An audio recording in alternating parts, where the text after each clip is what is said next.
दोस्तों नमस्कार, मैं सौनक मिश्रा आपका बहुत बहुत स्वागत करता हूं आप सबके अपने चैनल पर। दोस्तों हम बात करने वाले हैं बीएड साथियों को लेकर के, ठीक ना। बीएड बनाम बीटीसी एक ऐसी पहलू है जो सुलझ नहीं रही है। आखिरकार उन बीएड छात्रों की क्या गलती है जिन्होंने बीएड किया। जब एनसीटीई ने यह गाइडलाइन जारी किया था कि बीएड छात्रों को प्राथमिक में शामिल किया जाएगा, लेकिन ऐसा नहीं हुआ। 11 अगस्त 2023 के बीएड छात्रों को बाहर किया गया।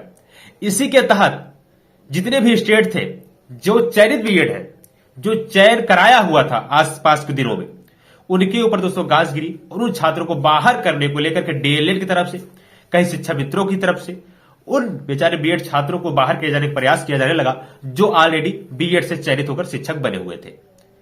आखिरकार उन छात्रों की क्या गलती थी जब उनको नहीं पता था कि बीएड करने से हम लोग नहीं अलाउ होंगे। जब उस टाइम पे तो अलाउ थे ना, तो कहीं न कहीं सुप्रीम कोर्ट की चीज सोचना चाहिए था और जो एनसीटीई है उसको इस बारे में आकर सफाई देनी चाहिए थी। लेकिन उसने रातों रात आकर नोटिस जारी किया सभी राज्यों को कि बीएड बाहर हो चुका है, आप लोग बीएड को बाहर कर सकते हैं।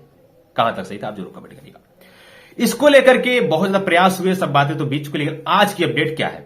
देखिए, आज एक कोर्ट अपडेट था, उसको भी बारे में आप लोग बहुत ज्यादा कमेंट पूछ रहे थे कि एक हाई कोर्ट में एक अपडेट था चयनित बीएड को लेकर के। एमपी में वर्तियन में जो बीएड चयनित हुए, जो पढ़ा रहे हैं, जो शिक्षक है, उनको जो डीएलएड साथी वहां को बाहर करना चाहते हैं और जो वहां राज्य सरकार एमपी के वो बीएड छात्रों को बाहर नहीं करना चाहती है। बहुत सारे लोग इसको राजस्थान और एमपी को एक साथ जोड़ रहे हैं। तो उन सभी लोगों को यह बता दिया जाए, राजस्थान का केस अलग था, एमपी का केस अलग है। अब आप सब लोग सर ऐसा क्यों? देखिए, राजस्थान में क्या था कि वहां पे सरकार मूड में नहीं थी बीएड छात्रों को लेने में। वहां पे बीएड छात्र अपने आप को बचाव को लेकर हाई कोर्ट में गए थे कि सर हमें वैलिड कराइए, जो यहां पे राजस्थान सरकार वो बीएड छात्रों को नहीं ले रही है। तो वहां पे इसलिए वहां पे बीएड छात्रों को बाहर कर दिया गया। लेकिन यहां का केस क्या है, राज्य सरकार चाहती है बीएड छात्र कार्यरत रहे, लेकिन बीएड के छात्र नहीं चाहते बीएड छात्र चयनित रहे, उनको हटाकर हमें जॉब दे दीजिए। बीएड छात्र चाहते हैं एमपी, और इसलिए राजस्थान केस अलग अलग है। आगे बढ़ते हैं कि आज एमपी हाई कोर्ट में सुनवाई थी। सुनवाई में क्या होता है, क्या ऑर्डर आ गया है कि विभिन्न चैनल की माध्यम से बताया जा रहा है कि आपका ऑर्डर रिजर्व कर लिया गया है। क्या चीज सही है? क्या आपके वास्तव में ऑर्डर रिजर्व कर लिया गया? तो इन सभी मुद्दों पर हम चर्चा करेंगे। उससे पहले सभी साथियों से निवेदन है, वीडियो को लाइक कर दें, शेयर कर दें, और चैनल पर अगर आप पहली बार विजिट किए हुए हैं या फिर विजिट करते हैं सब्सक्राइब नहीं किए हैं तो फटाफट सब्सक्राइब कर लीजिएगा। सब्सक्राइब करने से आपको आने वाले सभी प्रकार की नोटिफिकेशन और जो भी इंपॉर्टेंट अपडेट होगा आसानी से मिलता रहेगा। और टेलीग्राम जरूर फॉलो करिएगा। देखिए, बहुत सारे छात्र क्या करते हैं, टेलीग्राम फॉलो तो करते हैं, उनका जब तक काम रहता है काम करने के बाद फिर चले जाते हैं वहां से। लेकिन देखिए दोस्तों, आज अगर आप शिक्षक भर्ती से जुड़े हुए हैं, जब तक आप सफल नहीं हो जाते हैं तो शिक्षक भर्ती से ही जुड़े रहेंगे। तो कम से कम जो अपडेट आपको प्रोवाइड किया जाता है टेलीग्राम पर, कभी कभी क्या होता है कि ऐसे अर्जेंट अपडेट आ जाती है, वीडियो नहीं प्रोवाइड किया जा सकता है, कुछ वर्क रहता है, क्लास में रहते हैं, पढ़ा रहे होते हैं, नहीं समय मिल पाता, तो आपको टेलीग्राम पर अवगत करा दिया जाता है। इसलिए मैं कहता हूं कि देखिए, कोई भी अपडेट छूटना ना पाए। अगर आप हम पे विश्वास कर रहे हैं, हमारे चैनल पर भरोसा कर रहे हैं, तो क्यों आपका भरोसा तोड़ा जाए। इसलिए कोई भी अपडेट छूटने ना पाए, कोई भी आपको दिक्कतें ना, इसलिए आप टेलीग्राम भी फॉलो करिएगा। अब बात करते हैं कि आखिरकार बीएड को लेकर क्या अपडेट आया। देखिए, आज माननीय हाई कोर्ट में सुनवाई तो जरूर थी, सील लागू सर बेंच की सुनवाई जरूर कर रही थी, केस आया भी, सुना जाने के बाद किया गया, लेकिन फिर से मामला आ जाता है क्योंकि पहले से एमपी हाई कोर्ट ये कह रहा है कि जो सुप्रीम कोर्ट आदेश देगा वही हम मानेंगे।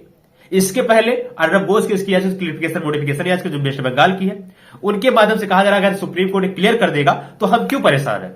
मामला ये भी क्लियरिफिकेशन का है और मामला वो भी क्लियरिफिकेशन का है, ठीक ना। ऐसे में अगर सुप्रीम कोर्ट कहता है तो हम लोग उसको एक्सेप्ट करेंगे क्योंकि माननीय सुप्रीम कोर्ट सर्वे सर्वा है। ऐसे में माननीय सुप्रीम कोर्ट अगर सुनवाई करता तो हम उसका आदेश का पालन करके हम इस ऑर्डर को सुना देते, लेकिन अब हमारी सुप्रीम कोर्ट उस याचिका को खारिज कर दिया है।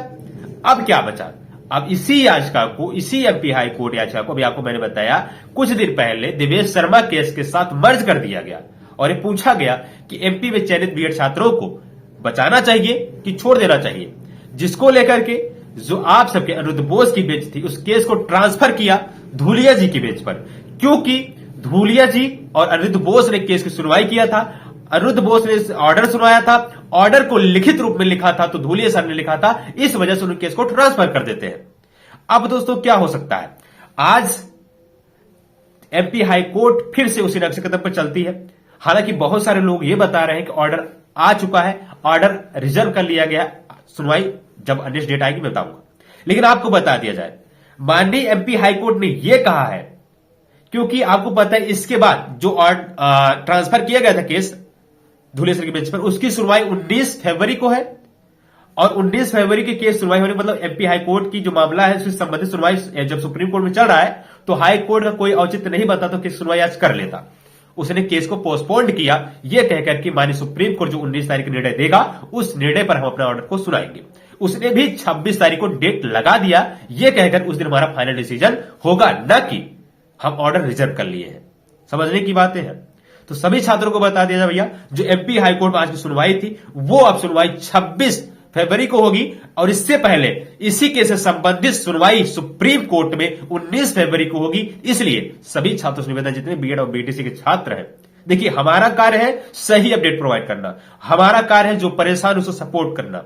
हमारा देखिए, हमने एनआईएस छात्रों को भी सपोर्ट किया, हमने बीएड छात्रों को भी सपोर्ट किया। देखिए जो हमारे बहुत सारे बीएड एनआईएस डीलर के छात्र, उनको भी पता है कि अब से जो बीएड, चलिए बीएड को आपने बाहर कर दिया, वो इतना बड़ा इश्यू नहीं है, आपने बता के बाहर किया। अब जो बीएड करेगा वो झेलेगा अपना, लेकिन जो पहले से बीएड कर रखा है आपने उसको नहीं बताया था। इसमें कहीं ना कहीं एनसीटी गलती थी, तो उसके लिए हमने आवाज उठाई, हमने बहुत प्रयत्न भी किया। दूसरी चीज, एनआईएस छात्रों के साथ जो करे थे उसके लिए हमने आवाज उठाया। ऐसे में हमारा चैनल न तो डीएलएड विरोधी है, न तो बीएड विरोधी है। विरोधी है सरकार की गलत नीतियों से, विरोधी है उन गलत तरीकों से जो गलत तरीके से बच्चों के साथ उपयोग करके बच्चों की जिंदगी के साथ खिलवाड़ किया जाता है।